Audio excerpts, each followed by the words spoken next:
and welcome to another episode of Ask a Sex Worker Question. Today's question is from Curious Cat, and it is, what if they're like really gross? Well, so this is an ongoing issue for me. Personally, I have an issue with clients not showering properly with soap, so I actually mark the soap now. Yeah, I do that. So I have an issue with clients not showering properly. So when I bring the clients in, I will get them all undressed, we'll do the health check. I actually have to tell them, like, here's the shower, there's the soap, please use soap, pits, tits, naughty bits. I had a little bit of an experiment a while back where I marked the soap and decided to see how many clients actually use soap without actually being asked.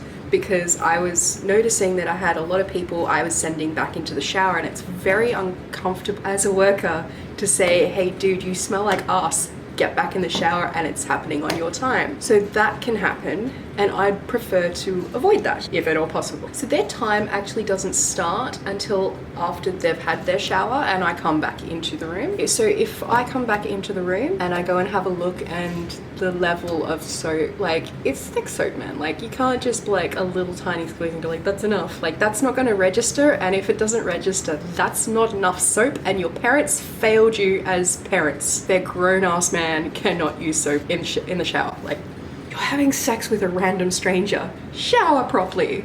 They come in and they haven't showered properly. Once I've come back upstairs, then I make them get back into the shower while their time ticks, and they have to have a proper shower. I went through a little bit of a phase where if clients were not using soap, I'd actually just cracked it. I put messages on like all of my advertising on our website at work. Like, if you don't use soap, I'm not gonna ask you to get back in the shower anymore. I'm just gonna ask you to get a refund and choose someone else. And the embarrassing thing, I'm happy to give them my refund, but they're gonna come downstairs and all of the girls are aware of my little quirks, and they're all gonna know that you couldn't shower with soap. That's gonna be awkward for you a little bit.